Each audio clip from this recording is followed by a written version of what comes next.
మరలా ముఖ్యమంత్రి చేయాలి. ఆంధ్ర రాష్ట్ర పునర్నిర్మాణం వేగవంతంగా జరగాలి. ఆగిపోయిన పనులు మొదలవ్వాలి. ఏ రైతులైతే కష్టాలతో 5 సంవత్సరాల పాటు ప్రతి రోడ్డు మీద పాదయాత్రలు చేశారో, ముడుపులు చెల్లించారో, వారి యొక్క కోరికలు నెరవేరాలి.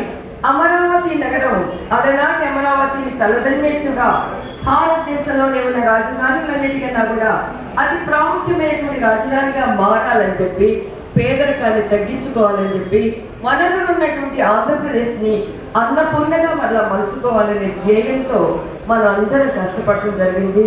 నాకు చాలా సంతోషకరమైన విషయం, మేము రాజకీయాల్లో పార్టీ కార్యక్రమాలలో పార్టీ సిద్ధాంతాలతో ఎన్టీఆర్ గారితో ఆకర్షితులై వచ్చాం. మేము పదవులు అనుభవించాం. అనేక రకమైనటువంటి రాజకీయంలో ఉండేటువంటి హోదాలని అనుభవించాం.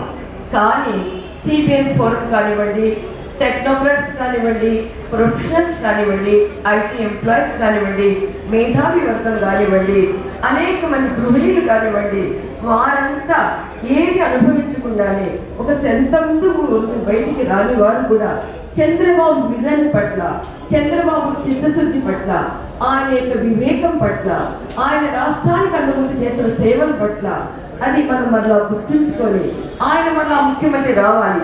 ఎప్పుడైతే 59 రోజుల పాటు ఆయన కారాగారంలో ఉన్నారో ఆ రోజున ఇలాంటి వ్యక్తికి ఇలాంటి శిక్ష వేసేటువంటి పైచాచిక పాలన మనం ఎలా అంతమొందించాలి, అన్యాయమైన అక్రమాలకి ఒక రకమైన అవినీతికి నిలవేరేటువంటి ఒక అసమర్థ పరిపాలనని ఎలా అంతమొందించాలని చెప్పి ఆ రోజు అమర్ గారు వాళ్ళంతా నాయకత్వంలో సిబిఎన్ ఫోరం ముందుకు వస్తే వాళ్ళు పిలిచిన ప్రతి కార్యక్రమానికి పార్టీలో ఉన్నటువంటి మేము తప్పనిసరిగా మా విద్యుత్ ధర్మం బాధ్యత.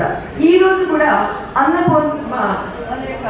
అన్న క్యాంటీన్ ని పెడుతున్న రోజున నిజంగా నేను 82లోనే ఎన్టీ రామారావు గారితో మొదటి రోజు నేను వేదికను పంచుకున్న వ్యక్తిని, 83లో తెలంగాణలో ఒక మహిళా ఎమ్మెల్యేగా, ఏకైక మహిళా ఎమ్మెల్యేగా ఎన్నికైన వ్యక్తిని. ఆ రోజున మాకు అర్థమైనటువంటి విషయం, సమాజమే దేవాలయం, ప్రజలే దేవుళ్ళు అంటమే కాకుండా కడుపు నిండా అన్నం ఎప్పుడైతే పెట్టగలుగుతామో ప్రజలకి, అందుకే 2 రూపాయల కిలో బియ్యం పథకాన్ని నేను దానిలో కూడా భాగస్వామి. ఆయన బియ్యం వేస్తుంటే నేను దాన్ని తీసుకొని చెల్లించేటువంటి సంఘటన కూడా నేను మర్చిపోలేదు.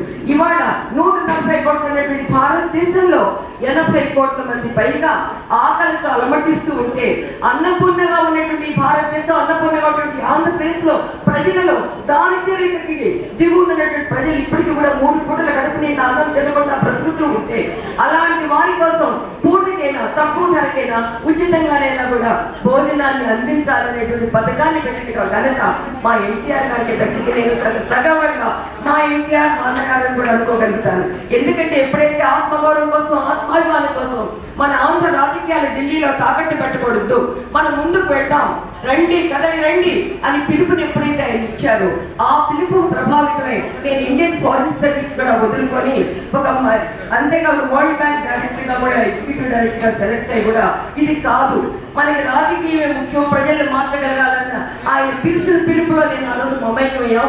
ఈ రోజు అనేక మంది వచ్చి ఆ పిలుపులో మమైకం. ఈ రోజు కొత్త పిలుపు మనకు వచ్చింది.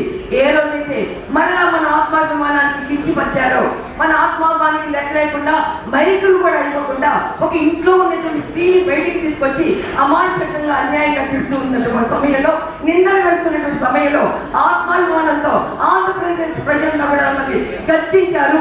83% ఓటింగ్ చూపెట్టారు. 160 సీట్ల పైన ఇవ్వగలిగారు. అది తెలుగువాడి ఆత్మగౌరవం, అది తెలుగువాడి ఆత్మాభిమానం, అది తెలుగువాడి వాడి వేడి.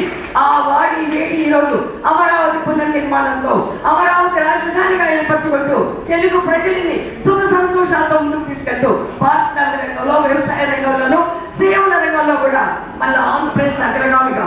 ఇక మేము పోతే తెలంగాణకు సంబంధించిన వాళ్ళు, ఇక్కడ ఉన్నటువంటి అనేక సోదరులంతా కూడా తెలంగాణకి. మన కర్మభూమి ఆంధ్రప్రదేశ్.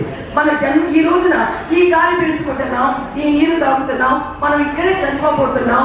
ఇక్కడ ఉంటున్నటువంటి మన సోదరులు, మన చెల్లెళ్ళు, లేకపోతే మన బియ్యపురాళ్ళు, మనకు సంబంధించినటువంటి ఆత్మ బంధువులంతా కూడా అక్కడ ఉంటే, వాళ్ళ అరాచకాల అన్యాయాల్లో బతుకుతూ ఉంటే మేము మీకు తోడుతామని చెప్పి ముందుకు వెళ్ళాం.